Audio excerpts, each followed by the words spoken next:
Un chercheur d'emploi se fait arnaquer par un ancien salarié d'une société de la place. Bonjour à tous, je suis Léonie Franco, votre assistante en ressources humaines. Notre but ici est de vous aider à intégrer un monde professionnel et avoir un super parcours. Bienvenue également sur Solution Job R. Si c'est ta première fois de passer par ici, je t'invite à déposer tes valises, à t'abonner afin de ne rater aucune notification. Alors, un chercheur d'emploi se fait arnaquer par un ancien salarié d'une société de la place que j'ai dénommée la société X. Et il décide, le chercheur d'emploi, de rédiger une lettre pour adresser à la société X afin qu'on puisse comprendre ce qu'il arrive depuis 3 mois. Alors, nous allons lire ici la lettre de Monsieur Pitou, chercheur d'emploi que j'ai dénommé Monsieur Pitou. Alors, Monsieur Pitou rédige à la société X. Douala, fait le 4 mai 2021. Monsieur Pitou adresse sa lettre au directeur de la société X. Monsieur, je viens auprès de vous présenter ma situation que je vis depuis 3 mois maintenant et je vous en remercie. Il y a 3 mois de cela, aujourd'hui, j'ai rencontré une publication sur les réseaux sociaux, plus précisément Facebook, une offre d'emploi qui recherchait des soudeurs. Après recherche sur le profil, donc il s'est mis à naviguer pour rechercher qui a publié effectivement l'offre. Donc après recherche sur le profil, je me suis rendu compte que la personne qui a publié est le responsable des ressources humaines de la dite société. Alors, je me lance.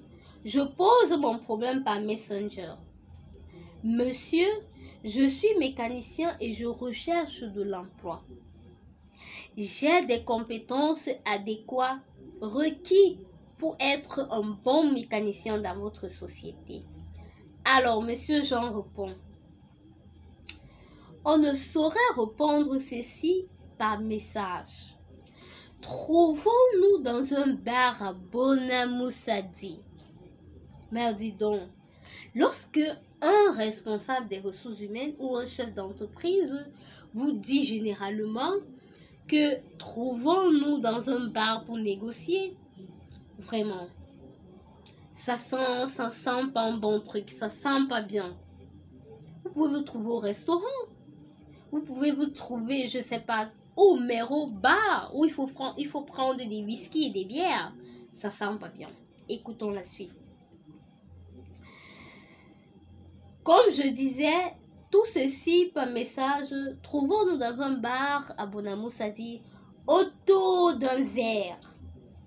On va mieux s'expliquer. J'étais d'accord. Je voulais vraiment ce poste, dit Monsieur Pitou. Vraiment. C'est pas parce que vous êtes à la recherche d'emploi, mais sérieux là, que vous allez tout accepter. Déjà, quand Monsieur Jean, le responsable des ressources humaines, vous invite dans un bar autour d'un verre, croyez-moi, ça sent pas très bon. Écoutons la suite. Ce jour au rendez-vous, Monsieur Jean honore et je paye les factures de Monsieur Jean qui se levait à 7000 francs. Un poulet plus une bière bien fraîche. Merde, dis donc. C'est ce que Monsieur Jean voulait. Il voulait que vous dépensiez pour vous. Pourtant, ça ne se fait pas. Écoutons la suite.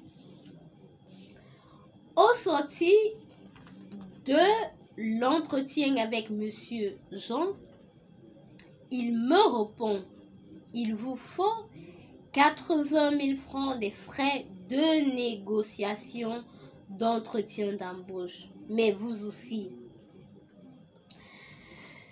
Vu qu'on ne recrute pas pour l'instant en entreprise, du coup, il faut ces 80 000 francs pour négocier votre entretien d'embauche. Sûrement, M. Pitou était étonné. Il a même sûrement pu dire, mais comment, monsieur Jean, j'ai pas ces 80 000 francs. Comment je vais faire pour payer ces 80 000 francs? Je peux pas. Bon, vous allez voir comment vous allez baisser et tout. Et puis, monsieur Jean lui dit, mais non, puisque tu veux vraiment cet emploi, ce job-là, si tu vois que tu vas pas payer ces 80 000 là, tant mieux, tu laisses le dossier. Écoutons la suite. Monsieur Pitou continue. J'étais d'accord. Vu que j'avais vraiment besoin de ce job et je recherchais le travail depuis 2 ans. Mais vous aussi cherchez d'emploi. C'est pas parce que tu recherches un emploi depuis 2 ans. 2 ans, je dis, que tu vas te laisser arnaquer n'importe comment. Je dis bien, les offres d'emploi où les entretiens d'embauche se font gratuitement de chez gratuit. Vraiment gratuit. Mettez ça une fois dans vos têtes, chercheurs d'emploi. C'est vraiment gratuit. Continuons. Le lendemain, j'ai fait un OM. Vous savez bien ce que c'est qu'un OM. Un Orange Money de 80 000 francs à Monsieur Jean, plus 5 000 francs pour sa bière. Mince. Le gars était tellement gentil. Monsieur Pitou était tellement gentil qu'il a envoyé même 5 000 pour la bière de Monsieur Jean. Ah là là. Mais écoutons encore la suite. 1 mois plus tard, pas de nouvelles. Je le recontacte. Il me fait comprendre, qu'il faut 25 000 francs pour le vin des membres du jury. Et, Dieu du ciel, comme on dit souvent, est-ce que les membres du jury en entretien d'embauche ont besoin du vin pour passer un candidat en entretien d'embauche? Ça sentait de l'arnaque, ça. Mais M. Pitou n'a pas compris. Écoutons la suite. C'est ce que j'ai fait. Donc, M. Pitou a envoyé les 25 000 francs à M. Jean. Plus les 80 000, ça faisait 105 000. Oh, mince. Dans ce pays, 105 000. Vous ne trouvez pas que c'est beaucoup pour un capital? Il pouvait faire son capital pour son business. Oh là là. Écoutons encore la suite. 2 semaines après, il me contacte lui-même en me disant il faut 15 000 pour le badge professionnel et 5 000 pour le nom que nous allons mettre sur ta tenue de travail. Oh là là. Ce monsieur Jean était un arnaqueur professionnel.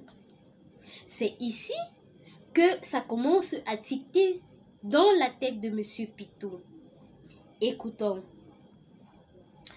C'est là que je constate que l'affaire là n'est plus normale. Je me mets à rechercher sur les réseaux sociaux les collaborateurs de monsieur Jean. Et par la suite, je retrouve 2 collaborateurs qui me font comprendre que monsieur Jean n'est plus dans l'entreprise depuis quelques mois. Vous ne pouvez pas savoir.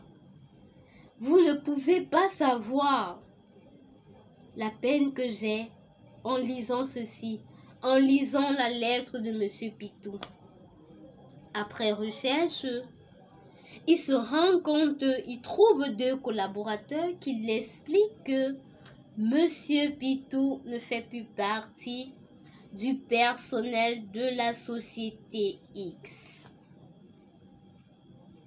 De vous en moi, qu'est-ce que vous ressentez à la place de monsieur Pitou?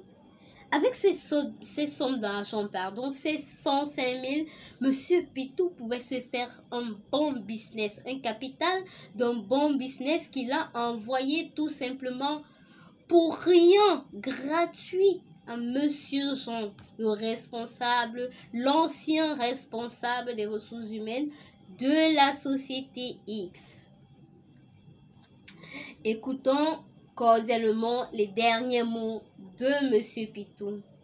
J'ai versé à Monsieur Jean, monsieur, une somme de 105 000 francs, s'il vous plaît. Aidez-moi à récupérer cette somme d'argent. Signé Pitou, le chercheur d'emploi. Ça vous fait pas une peine en le lisant, en écoutant tous ces dits de Monsieur Pitou? J'ai de la peine. Sérieux, j'ai vraiment de la peine. Après lecture de cette lettre, de la lettre de M. Pitou adressée à M. X, on se rend compte que les chercheurs d'emploi, effectivement, ne sont pas attentifs lorsqu'ils voient à l'horizon une offre d'emploi. Lorsqu'ils trouvent une offre d'emploi, ils postulent tout simplement sans lire l'offre d'emploi, sans avoir des informations sur l'offre d'emploi, mais également sur l'entreprise à laquelle ils veulent travailler. Donc, de grâce, lorsque vous avez déjà une offre d'emploi à l'horizon, renseignez-vous d'abord au préalable sur l'entreprise. C'est très important et ça peut vous aider. Donc, vous vous renseignez sur l'entreprise. Comment vous pouvez vous renseigner sur l'entreprise? Vous pouvez aller sur les moteurs de recherche, chercher le nom de l'entreprise, parce que probablement la majorité des entreprises maintenant sont sur Internet. Donc, vous pouvez aller sur les moteurs de recherche, chercher l'entreprise en question. Si vous ne voyez pas l'entreprise en question, vous localisez également l'entreprise pour aller sur place chercher des informations. Et si vous ne pouvez pas localiser, vous vous renseignez. Probablement, des gens autour de vous connaissent où se situe l'entreprise. Donc, vous localisez l'entreprise, vous allez sur place en entreprise, demander des renseignements. Vous pouvez arriver, vous entrez, vous prenez des brochures sur l'entreprise. On ne va pas vous manger, on va vous donner ces brochures-là. Et pour ceux qui ne peuvent pas intégrer l'entreprise, vous pouvez attendre tout simplement à la sortie des salariés de cette entreprise. Vous vous renseignez chez ces employés-là. La première personne peut ne pas vous répondre, la deuxième, la troisième, mais la quatrième, cinquième ou sixième va vous donner toutes les informations que vous voulez. Donc, de grâce, prenez d'abord des informations sur l'entreprise avant de postuler à une offre quelconque. Donc, ainsi, c'était ce story time que j'avais envie de partager, que nous avons envie, qu'on avait envie de partager avec vous. Alors, si vous avez aimé, je vous invite à laisser un pouce bleu, à commenter et à partager. À très bientôt pour une nouvelle story time.